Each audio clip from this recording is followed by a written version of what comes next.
I always try really hard not to look at my phone at least an hour before bed, if not longer than that. And for me, I know that I need a longer time at night to unwind. Like I have like an hour, like I need an hour. It doesn't mean I'm like doing nothing for an hour, but like in terms of screen.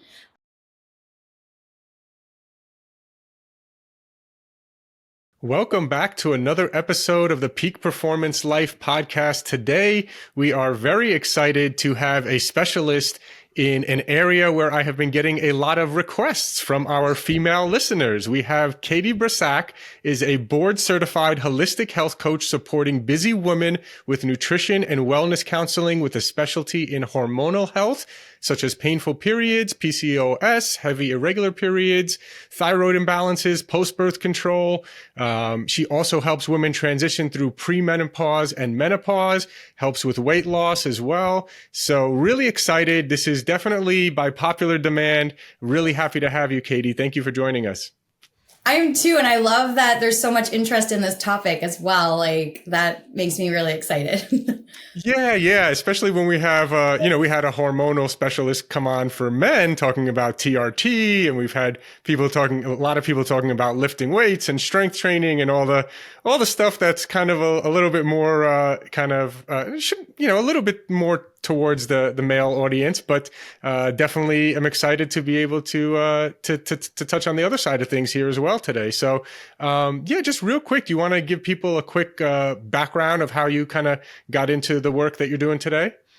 Definitely. Well, when I first started my business, I was working mostly with women, and I felt like I was missing a piece of the equation. Like I was, sharing information and doing things that I learned in school and helping everybody, and realizing like, I feel like there's something off, like that I'm not. And this was way back in 2012. So this was a while ago. I feel like women's health has come such a long way, especially hormones and the conversation around periods and hormones. Like it's definitely more mainstream than it was back then. And I was also planning my wedding at the time, and my period started getting a little off, and I was always regular and having, monthly, and realizing, okay, like I think it's hormonal. Like I think like the piece of the puzzle that I'm missing is that, yes, I know women and men's health is so different, but it's that hormonal component and really thinking about how that really affects our bodies in such a different way than we might have even realized, So that's when I really started just honing in on that specialty of like women's health and hormones. And then I did a little kind of apprenticeship program with Nicole Jardim and Dr. Sarah Gottfried. And I even shared a little bit of information with this like curriculum with the school that I went to. So it's been like a big kind of, once you're in it, it's like you learn more and more things every day. And like, unfortunately, the way that they do research in this country is the funding, right? So without the conversation piece about it, without the awareness, there's not the funding, there's not that research. So I feel like the more that we talk about it, the more that there will be opportunities for more funding and more research and all of that as well too. So it's awesome. I love it. And it definitely was a personal experience with my own health, but also with my clients, and just realizing like I was missing something. And then that piece of puzzle that came in and the additional education and learning that I did kind of really changed the results that my clients were getting, which was awesome. Amazing. So I guess when clients come to work with you, I assume you're doing like a blood panel, some sort of hormone panel. So I don't personally order any blood work, but I share with my clients what to ask their doctor for. Okay. So I always think it's important to find a doctor that also either specializes in women's health or encourages you to go deeper. Because a lot of times when you look at blood work, right, it can be totally normal and you still feel like crap.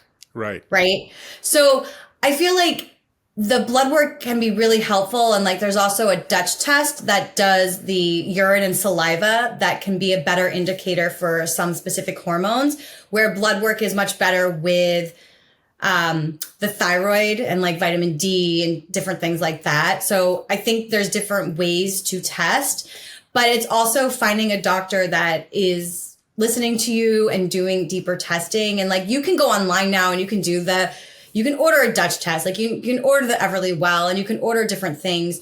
But if you have insurance, sometimes it can be less expensive to order it through your doctor, like through insurance, or it might be more expensive and ordering like a kit online might be better.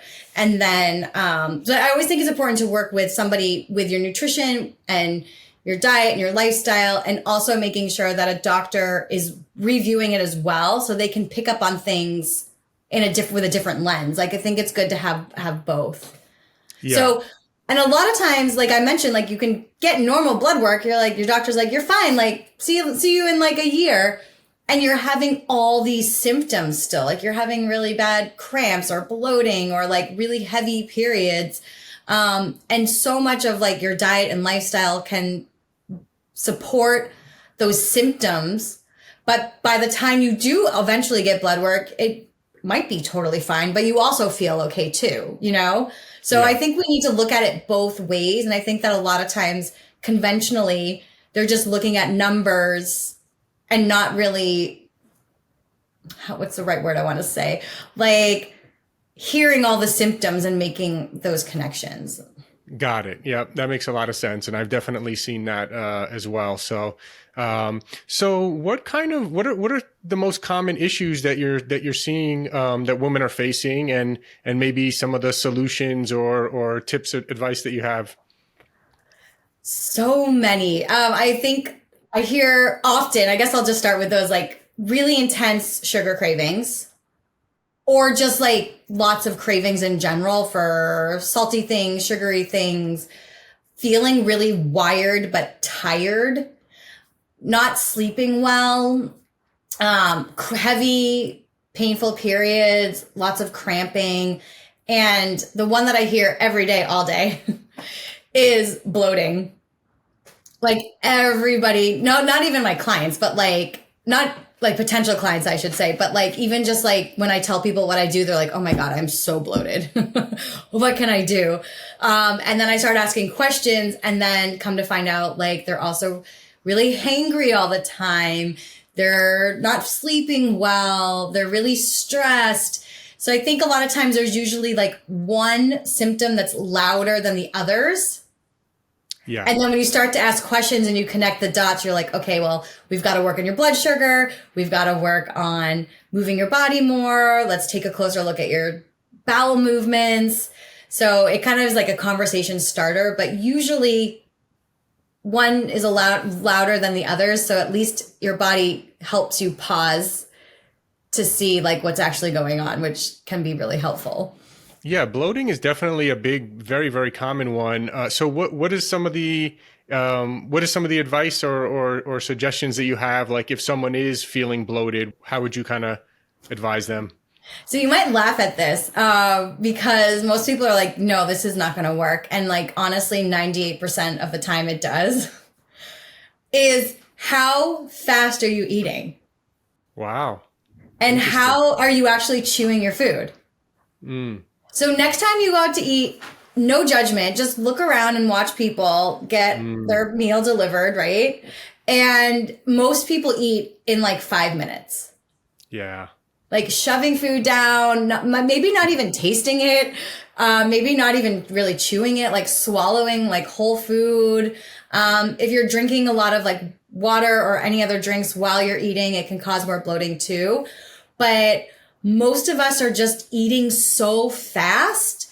The other thing too is like if you're eating in front of your computer and you're working and you're feeling stressed and then you're eating on top of that, like you're also eating those feelings of stress and anxiety that come with that too. You know, that whole brain body connection is really important. But the other reason why is like if you're eating so fast, you're swallowing a lot of air at the same time. So I think like, and it's one of those things that honestly is the hardest to change. Yeah.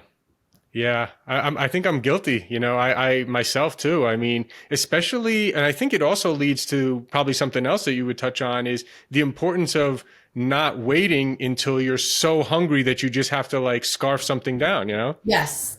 Same. I have 3-year-old twins, and sometimes I'm like getting everything ready, and I'm like, I'm so hungry. I should have eaten like an hour ago. So when that happens, I know, okay, like take it slow, sit down, like try to chew your food, like just try to slow the process down. I always say I'm also a work in progress, and like it's not about perfection, but it's just having that self-awareness, like just noticing, like set a timer next time you eat just to even notice the length of time you are eating. Like you might be really surprised. I know I was. I definitely was a slower eater before I had children. So I had to restart this process over again when I had children because it was a whole different ballgame. Yeah. Yeah. Yeah, definitely. Yeah, that makes a lot of sense. And I'm definitely guilty. I know earlier today I had to eat. I had 10 minutes to eat before my next Zoom call or something. And I'm just like looking at the clock, like trying to eat faster. And man, now I'm definitely going to be more aware. So I'm glad we brought that up because, it's something you hear over the years, but once you actually connect it to a pain point like bloating and not feeling good, people say, yeah, chew your food. Okay. But now it's like, yeah, chew your food or you might get bloated and not feel good. And yeah, so I think, that's a great piece of advice there as well. And something to think about would be just chewing it till it's like the consistency of like applesauce, like if that makes sense in your brain, or if like chewing 20 to 30 times, I think everyone's brain works a little differently. If like numbers are more your jam. But just try not to like swallow whole foods. I think a lot of times, like the easiest way to describe it is like a lot of times you're hungry, you grab a handful of nuts, right? And you just kind of do a handful, pop them in your mouth, and then how are you actually chewing that? Or are you just like chew, swallow? Right. Exactly. And this is like, and the thing is, like you mentioned earlier too, it's like, if you know that doing that is going to cause that, at least you're not surprised. So you can be like, oh, I'm bloated because of this. It's not necessarily the food, because I think a lot of times we automatically think we have like a sensitivity or intolerance to a specific food when it's just that we're not chewing our food. That's interesting too. Yeah, I hadn't thought about that. Do you have specific foods though that you try to tell people to avoid? And do you also try to have like some sort of a schedule, like, hey, try to eat something every 4 hours or 3 hours or, yeah. So I really encourage my clients to eat meals, really focusing on meals, because when you eat a meal, you tend to focus on proteins, fibers, and healthy fats, versus when you tend to eat every few, like a grazer. I used to be a grazer myself. It was all carbs. Like, it was like, oh, crackers, pretzels, like just something, because I was not eating the meals. I was grazing, and then I wasn't necessarily getting all those macros that I needed to not be hungry. So and then giving yourself time in between meals also helps your body digest food. If you're constantly eating, you're kind of like piling everything on, and you're not giving the time for your body to actually digest food properly too. And then it honestly depends. I feel like fried food, most people's stomachs hurt with fried food, even though most people love it. After they eat it, they're like, oh God, I know this is why I don't eat this, because it bothers my stomach. Some people are intolerant to dairy.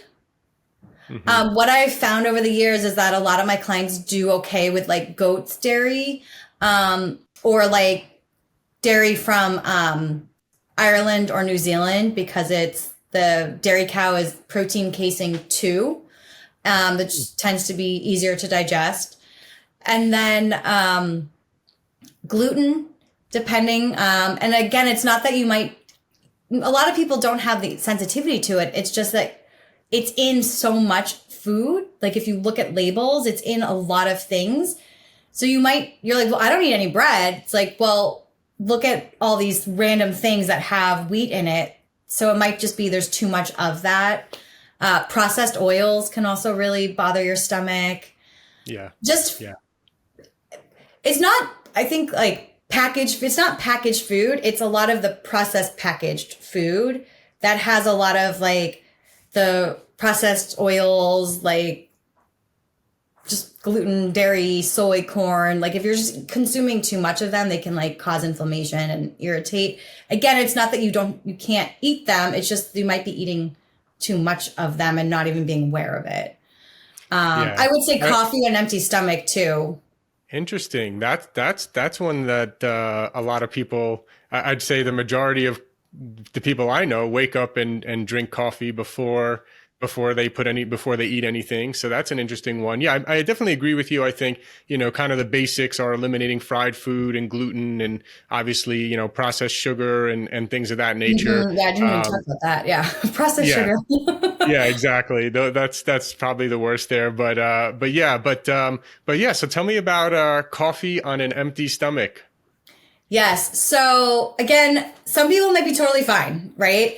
But if you think about it, coffee it stimulates, right? It just like starts stimulating your body. So especially with women, and again, it depends on where you are in your like hormonal yearly, like not, how do I say this? Like lifespan, I guess I should say. Like in childbearing age, it's really, it might not be beneficial for you to just have coffee on an empty stomach, where in menopause it doesn't have kind of the same effect that it does in like childbearing ages. It's a little bit differently again, but it depends on how sensitive you are and your body, right? So basically, if you think about it this way, if you wake up and you put coffee in your body first thing, your whole body is like on, right? Like, which is why you're drinking the coffee, right? You're like, want to wake up, you're on. But then your cortisol, that stress hormone, has risen, right? So when your stress is really high, your blood sugar is trying to catch up with that. So when you wake up in the morning, your blood sugar and your cortisol like tied together, they mirror each other. So if you're putting something that's stimulating in your body first thing, like you're going to rise, you're going to go from 0 to 100. Versus if you have protein in your body, well, I always say water, then protein. And if you don't want to eat a big breakfast, like you can have like a handful of nuts, just something before you put something in your body that's totally going to overstimulate your body. And I'm talking about like internal balance. Like you might feel like fine. It's internally kind of what's happening. Some studies show that caffeine in women can stay in their body for up to 24 hours. Men, it seems like it's about 12 hours. And again, it just depends on how sensitive you are. Like I'm super sensitive to caffeine. I can't have any caffeine in my body. Like I cannot sleep at night if I do any caffeine throughout the day. It doesn't work well for me. Some people can drink coffee and like be fine and like have a good night's sleep. So again, it's really just paying attention to your body. But again, having that protein also helps you in the evening. So if you're waking up in the morning and you have a slow rise in the evening, you want your blood sugar, cortisol to go down to help you fall asleep. If you're feeling wired and tired again, you're basically going up and down all day long, your blood sugar. And you might have a hard time falling asleep, or you might fall asleep and wake up at like 2-3 o'clock in the morning. And that your blood sugar is spiking again. So it's such a key, important thing when it comes to women's health and hormones is to really focus on that blood sugar regulation. And I have found over the years that 45 minutes to an hour window of having protein will reduce the sugar cravings, keep you feeling more balanced throughout the day so you can like cope and manage with stress like a little better. Like we all have stress, we're all busy, but that reaction, like sometimes I describe it like your whole body is just like out of body. Like you're just like, that reaction is usually when you're overstimulated. Yeah. Versus having a calmer reaction. Yes, I'm very aware of not being overstimulated. I think a lot of bad stuff happens when you're overstimulated. And another thing, it's funny you mentioned, because actually with my coffee, I always like to do like some healthy fats with it and some protein as well. I actually do like an almond butter protein bar with my morning coffee every morning. And I think having that kind of combination versus just like, especially if it's just like a black coffee with no fats, no protein, and you're just drinking that, I notice I could definitely feel something goes off with my blood sugar. I could definitely feel the difference. So, and it's really interesting now because, you know, about a year or two ago on these podcasts, everyone would be talking about fasting and intermittent fasting. And now this year, over the last few months, there's been like a huge shift towards like, no, everyone needs more protein. And so like if you're intermittent fasting and you're only eating 2 meals a day, or some people only 1 meal a day, and you're only getting 40 grams of protein in a day, and you weigh 180 pounds or so like I do, you know, it's not enough, right? So now there's been a big shift. And I think it's funny because I interviewed someone who was even from the I think what was his name, Walter Longo Society, the guy who like really did a lot of the studies about fasting and intermittent fasting. And even he said, you know, 12 hours has been proven to have some benefits. So, okay, if you know, not eating after 8 p.m. and then, you know, until 8 a.m. or something like that. But especially for women, you know, going to 18 hours without eating is even worse than for men. Yeah, definitely. And I see it with so many of my clients where they've done that for years and they're like, I just feel horrible, like, and trying to reintroduce eating 3 meals a day, you know, but I think a lot of, again, because there's not that research component, and a lot of the research has been just on men's health, you know, so it's like we're always learning new things. So I always say to my clients, like, this might be like what your friend is doing or your coworker's doing, and they might feel great. But if you're doing it and you don't feel great, let's not continue. Let's find something that's going to make you feel your best. And I think a lot of times with health and wellness, we look at somebody, we're like, oh, that person looks really, really healthy. I'm going to do everything they're doing. And that's not necessarily going to help us because what that person's doing probably won't work for me. So there are general things that can help you, but I always am like, check in with yourself. Like, how are you feeling? And sometimes, and honestly, most of my clients are not eating enough. Like they're not getting enough protein. They're not getting enough healthy fats, enough fiber, because they've been kind of thinking about, oh my God, I only have a few hours to eat.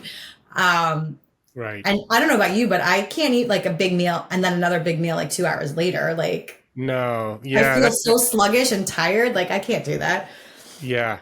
Yeah. I agree 100%. That's, yeah, it's a good point. I'm definitely, I mean, even at 3 meals a day with 40 grams of protein per meal, for me, that's 120 grams of protein. Again, for someone who's weighing 180, 183 pounds, whatever I'm at now, you know, it's a lot of people would say that's still not enough protein, you know?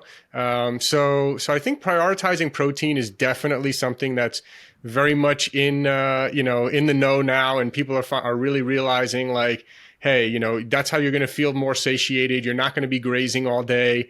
So I really like that advice of sticking with like having full meals and trying to avoid the snacking. I think snacking can really mess you up because then sometimes you're like, oh, I'll just grab this little snack. Then you're not hungry for another 3 hours, 3 hours, and you're not eating. Next thing you know, it's too late for you to eat a big meal. So you're like, oh, I just won't eat a big meal. I'll do something else. And yeah, it can cause a real chain reaction. I want to shift gears a little bit to, so obviously, you know, all the women listening, mostly, unless they're obviously in menopause, which I'd like to touch on as well, are dealing with having their period every month. And, you know, some people are getting it much worse than others. My wife is someone who sometimes can get it pretty bad. Any advice for people on how to manage that period?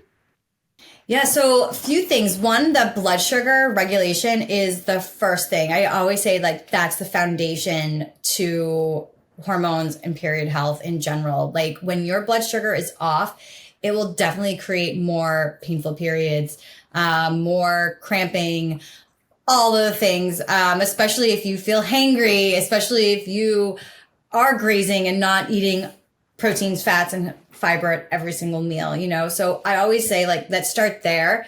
let's really focus on that first hour of the morning, that window of time, and getting in enough water, enough protein, but really taking a closer look. Again, like most of us are not getting enough protein, right? So like, how do we get more protein in?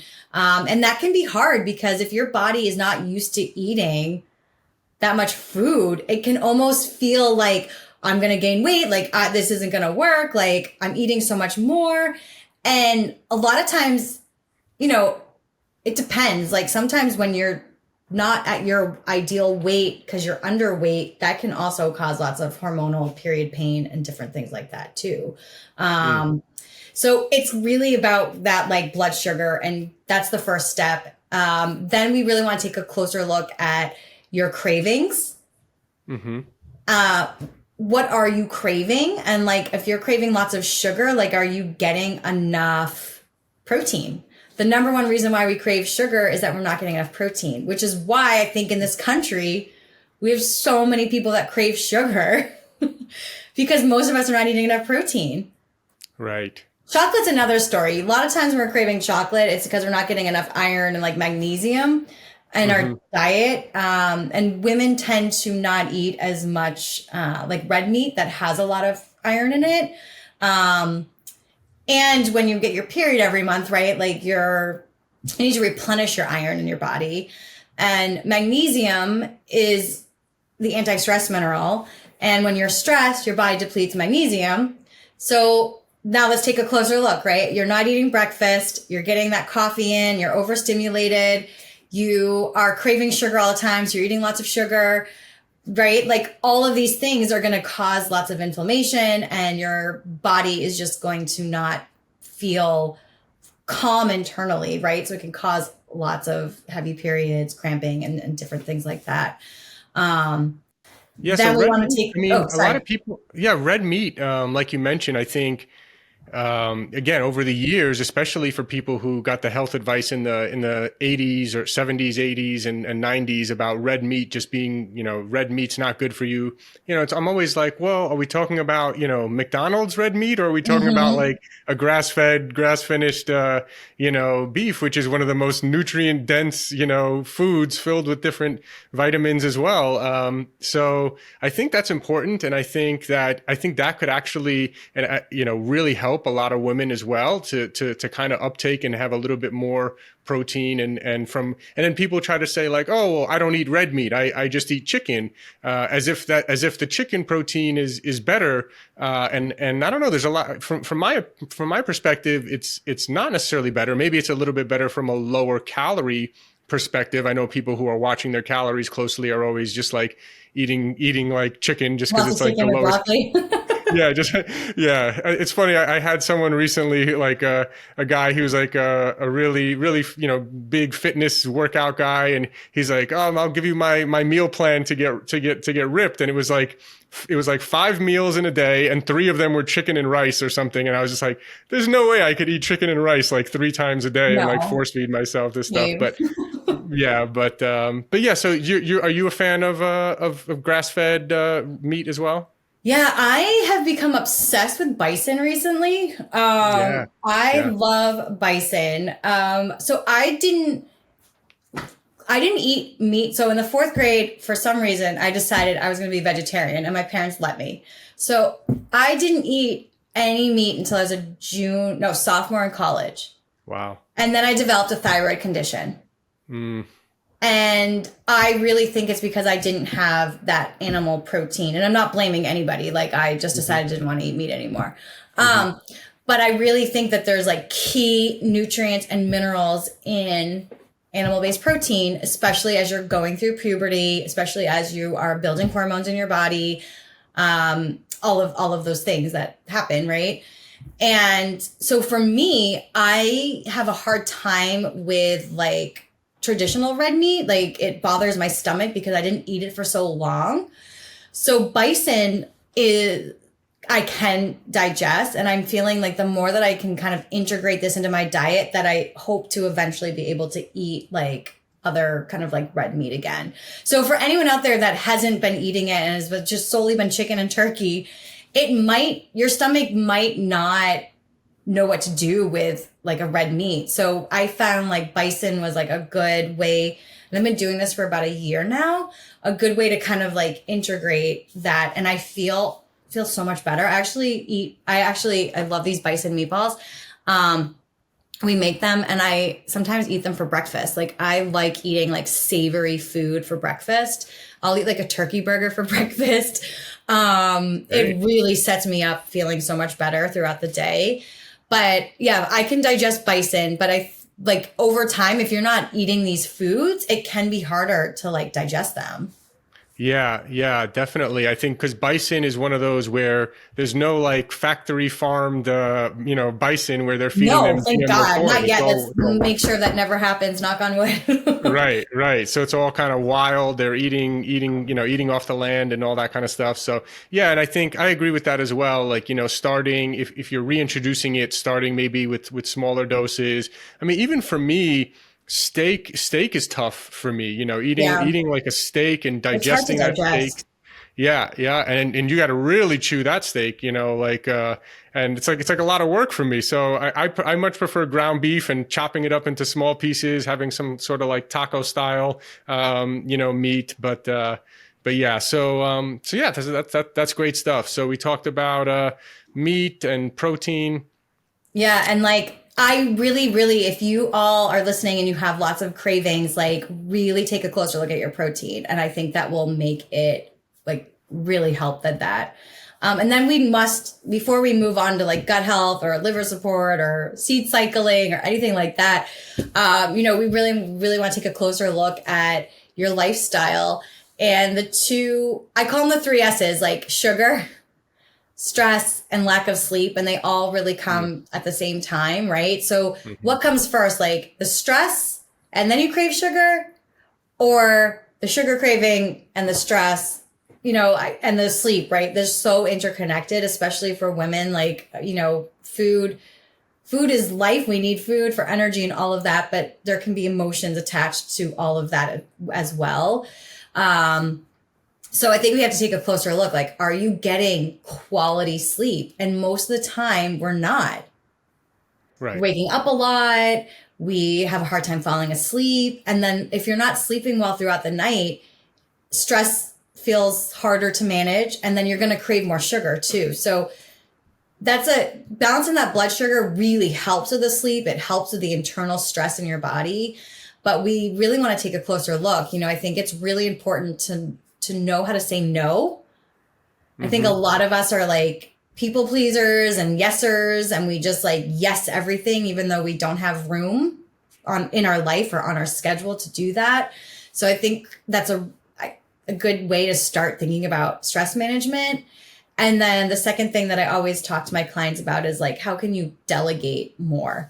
Like at work or at home, like, are you doing things that somebody else could be doing, right? Like if you have teenagers, like they can definitely do stuff, right? Like 3-year-olds, they want to help. Like I let them help and do things, I have to go back and do it over again. But like don't do everything by yourself. Obviously, if you live alone, like, I understand that. Like maybe you can hire somebody if possible to come and just like clean your house once a month, or, do a deep clean, or you just order groceries so you don't have to go to the grocery store. How can you make your life easier? Because I just feel like most of the time we're doing too much and we don't even realize that we are. Everybody lives this like fast paced life. And then we're just so exhausted, but then we still can't sleep because we're just wired. Yeah. Interesting. It's hard. Yeah, it really is. And do you have what about for any other advice in terms of sleep, getting better sleep? Get that phone out of the bedroom. Yeah. I put my phone to sleep. Like after dinner, we always take a family walk together, and I either if I've had a really busy day, I put my phone in my office before we go for the walk. And I try really hard not to look at my phone again. Sometimes I'll take my phone for a walk if I'm by myself. Like I just want to make sure I have it, and I put my phone, but I always try really hard not to look at my phone at least an hour before bed, if not longer than that.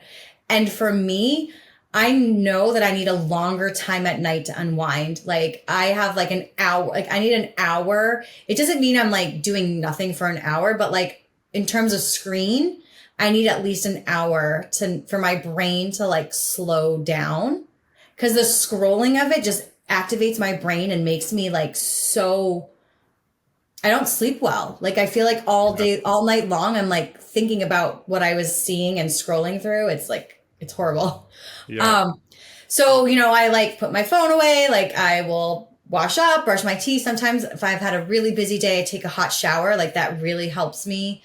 I go into bed, I read. I love to read romance books before I go to bed. Like it like takes my brain away. Like there's so many great books out with like amazing writers and just like fun books.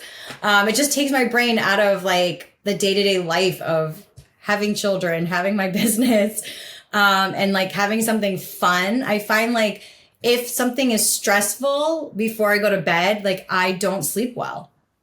Yeah. Yeah. I like putting on a comedy.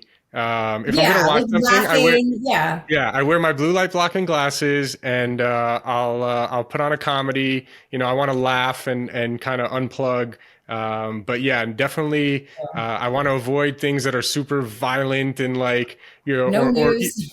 Yeah, no news, no like suspenseful drama that's gonna like I have to watch the next episode or something like that. Like, gotta shut that off That's where earlier. they get you.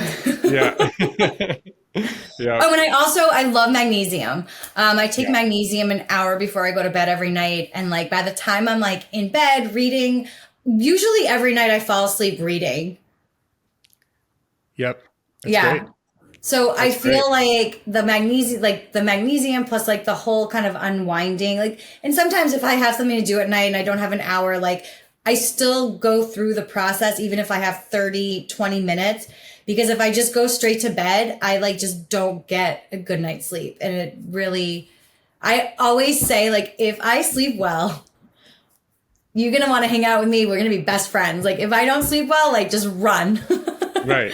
Yeah. I'm the type of person, the older that I get, I'm 44 now, the older that I get, like I need like good quality sleep, which is hard to come by with 3-year-olds sometimes, but Yeah. I think I heard a saying, it was something like, sleep is the boss of you. Oh, I like that. Yeah. It's so true. Yeah. And I'm also a big fan of magnesium. We have a peak performance magnesium with 3 different types of magnesium. I take that every single night. I never miss that one. That's a big one. I think a lot of people are deficient in and could really use magnesium as well.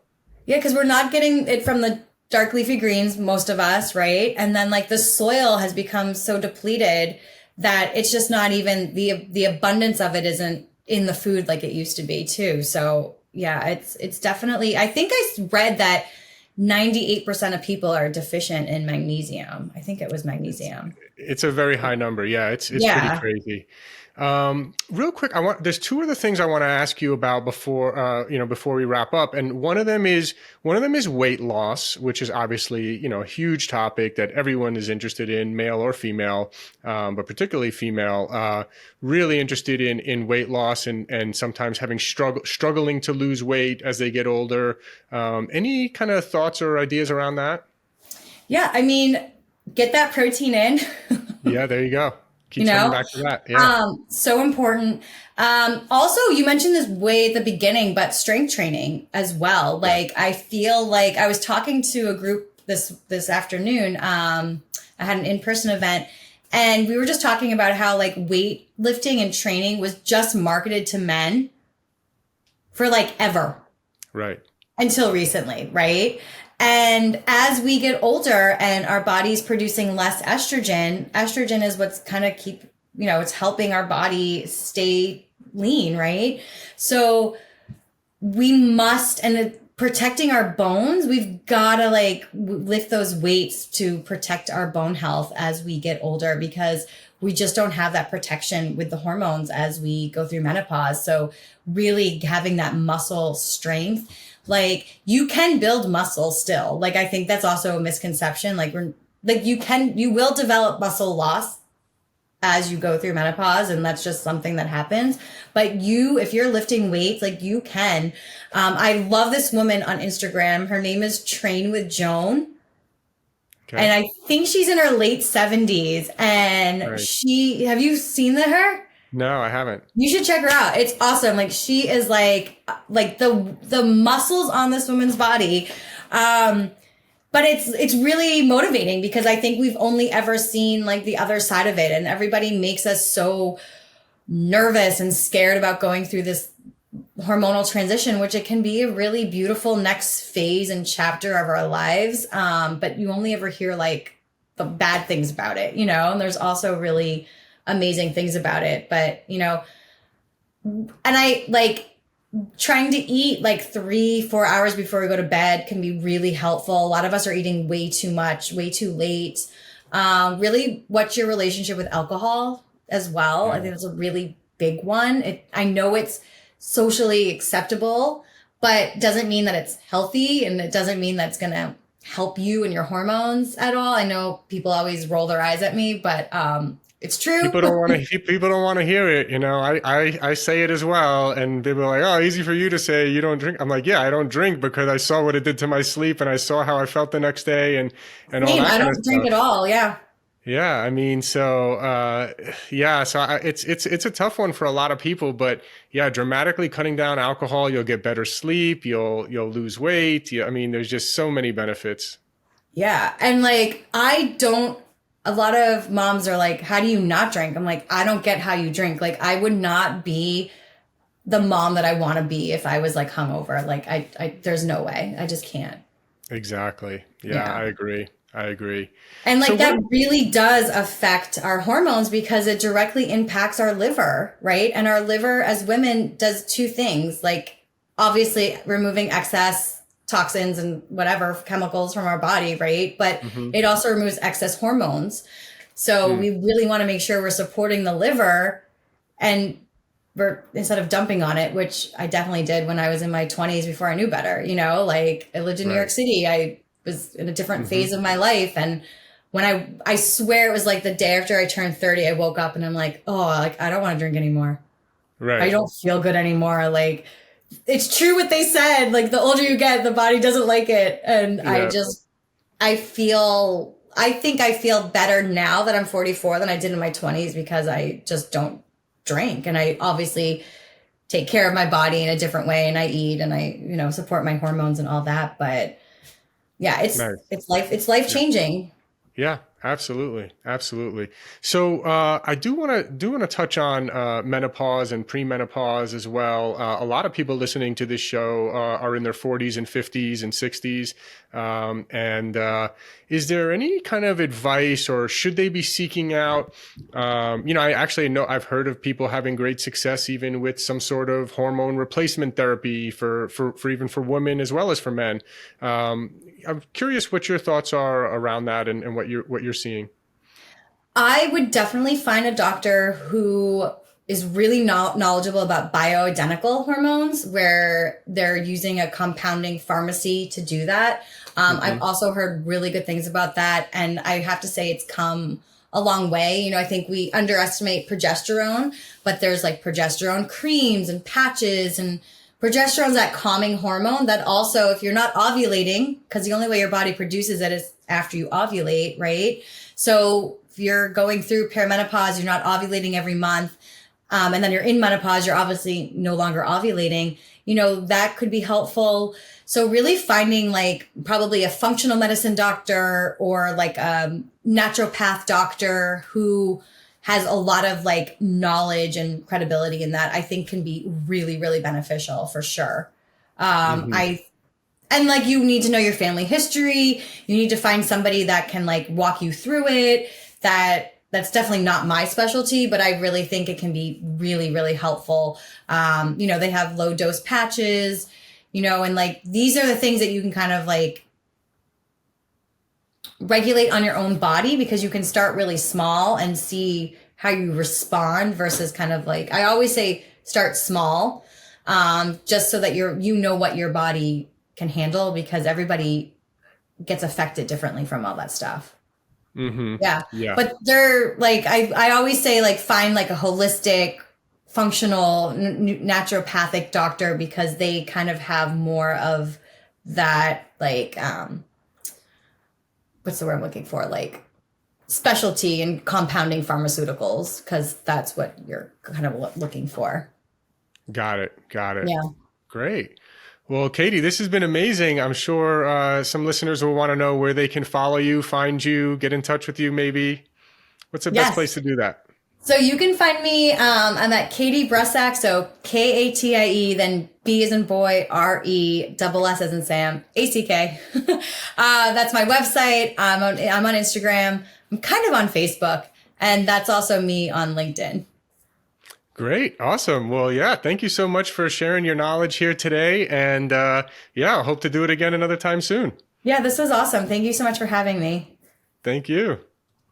Thanks for listening. If you enjoyed the episode, can you please leave us a rating or review and subscribe? I've realized that while we have actually increased our downloads a lot, we're actually getting a lot of downloads, which I'm really happy about. We actually have very few ratings. And I realized that I've never asked people really to rate much. So I'm asking you now if you could please rate and review and subscribe. And if you enjoyed the episode, please forward it along to anyone that you think will get value out of this. Also, if you haven't checked out our line of products at buypeakperformance.com, you get 20% off your first order. That's www.buypeakperformance.com.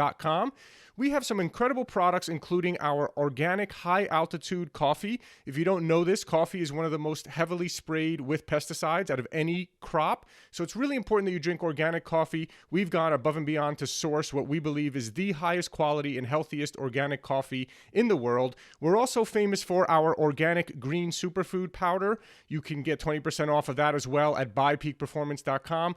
We also have an organic, vegan, and paleo plant protein. See, most of the vegan proteins out there are using brown rice protein, which is really not a good source of protein, and it's also a grain. And if you're paleo, you know that grains tend to cause inflammation in some cases for some people. And so we wanted to make one that was paleo friendly and vegan and organic. We made an amazing amino acid profile, so it's really one of the best plant proteins for muscle building. So you can check out Peak Performance Organic Plant Protein. You can find that on our website. Of course, all our products are on Amazon as well. So thanks again. And again, please, if you enjoyed the episode, please forward it along to someone who you feel can get value out of it. And please leave us a rating, review, and subscribe. Thank you.